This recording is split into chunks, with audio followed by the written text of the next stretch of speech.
Hello. Day 16 of this experiment. I just checked the day before starting this video. I'm actually improving, and also deleted some of the videos from the other day to have like a good storage for this one, because I always forget. But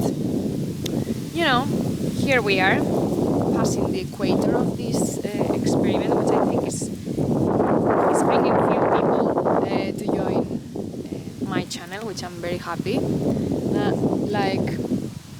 I don't know, maybe this is the way to go.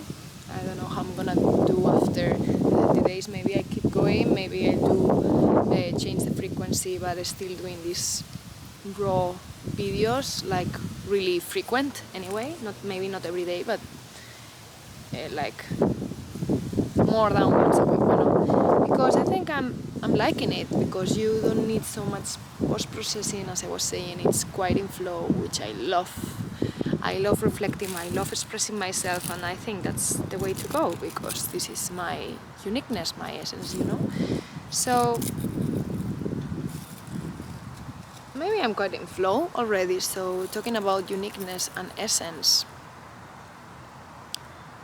sometimes we are like bombarded so much with strategies or things to do, or how to do this, or how to, even for creatives, like online, how to create, perfect caption, perfect thumbnail here in YouTube. Of course these strategies work. Of course it's much more likely for people who don't know you to click on a pretty or aesthetic thumbnail, or a shocking, thought-provoking title. But I've come to the realization that every one of us, like every one of the people creating online and offline, I'm not saying that, even at work, like in not creative endeavors, like we all have a uniqueness, strengths, weaknesses. So our uniqueness is our essence, and being unique is kind of our superpower in a sense. So we really need to go into this self-discovery journey, which I think is part of what I'm doing here. Actually, it accelerated by exposing myself online, like social media and all these platforms, as I'm speaking up for myself and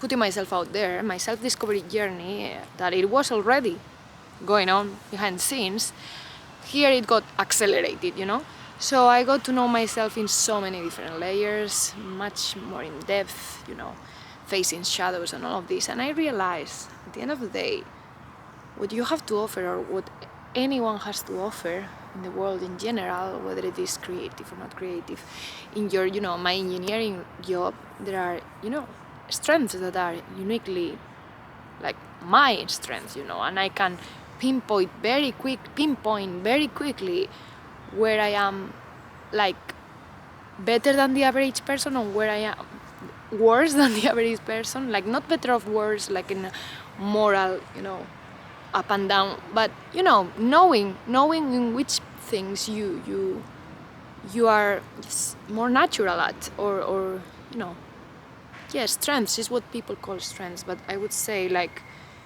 these are some things that you do well, and they come really natural to you, and you think they are easy, but you realize when you surround yourself with people that they are not.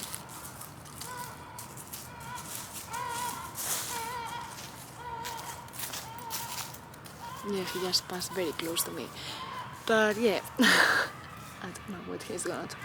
But what I was saying, these are strengths that for you are natural. Like for example, for me, just meeting a new person and talking, just not going in depth, just socially talking is quite okay to me, or presenting in a engineering meeting, kind of these things come natural to me, and I always thought that they were easy, or I always underestimate these skills.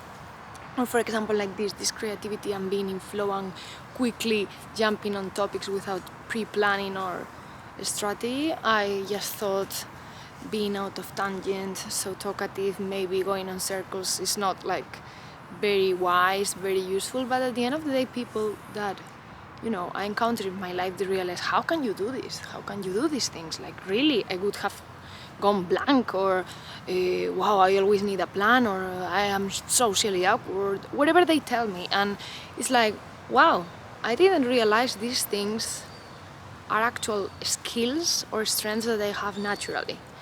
So for anyone doing anything, whether it is like online, offline, creative, not creative, whatever, find out by exposure with other people, by exposure, like not being on your own and second guessing and reflecting on your strengths and weaknesses.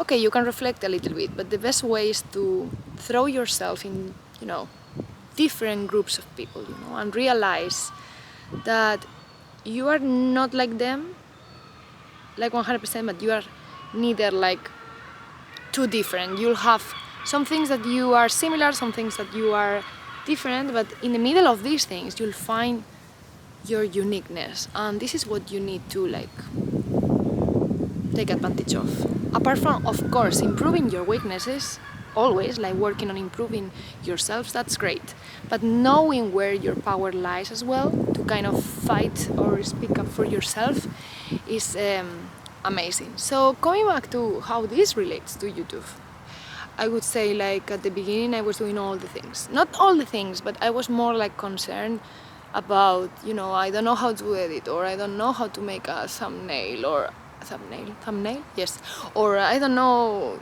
yeah, too much overthinking, Of course it's good to know all of these things, and I would say that is actually the real process that you need to go through. You need to start like maybe thinking a lot and overthinking, trying many things, and then you'll realize that you'll be filtering until you arrive to the essence, or to arrive to your truth, which is like, okay, maybe I'm not gonna be the best editor ever, or maybe I'm not gonna create the most like aesthetic, illustrative thumbnails, but maybe I am one of these people that the ideas or the concepts I put forward or I share in my videos are transformative, or are thought-provoking, or are inspiring.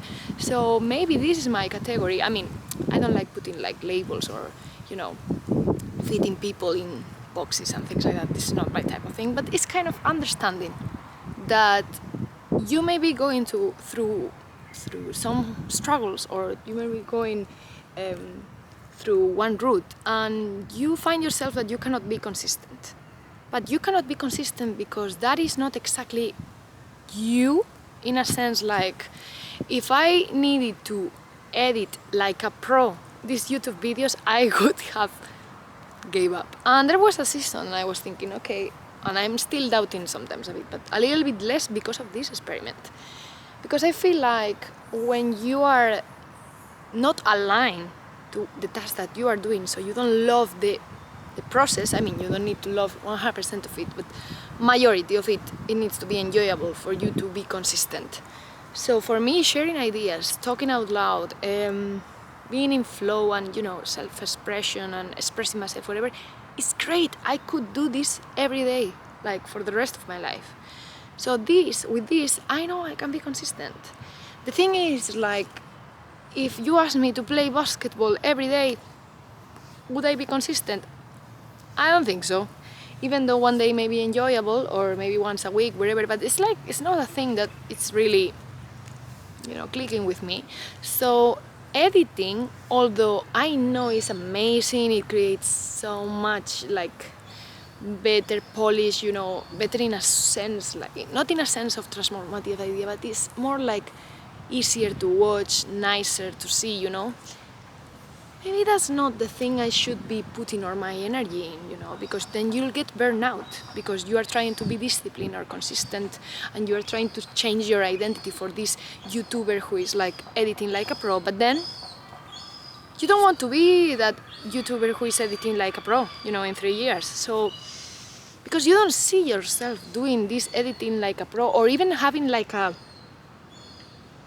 team who are like editing like a pro for you. I am looking for editing like a pro. In the short term, no. In the long term, maybe, yeah. But definitely not my strength. So you need to look not only on the reward, like, okay, I'll be, a YouTuber, or I'll be a great engineer, but also like the steps. Do you like what this engineer or what this YouTuber does on their day-to-day? Do you want to be like them? Do you want to be doing this 8 hours a day? Do you want to be doing this 2 hours a day? And focus on what you want to be doing, not who you want to be. Like, obviously, who you want to be based on what you want to be doing.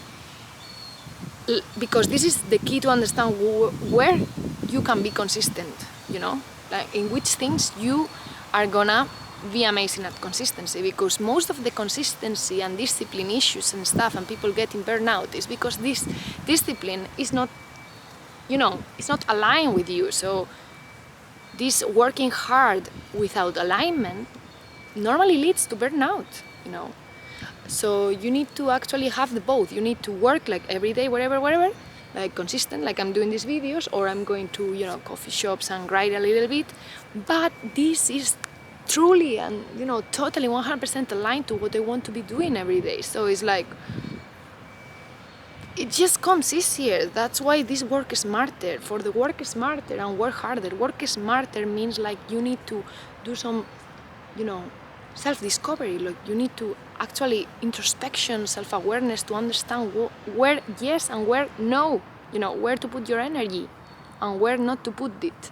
Because if you are just working hard for the sake of working hard in a thing that you don't feel like any meaning, of course you're gonna be burnout.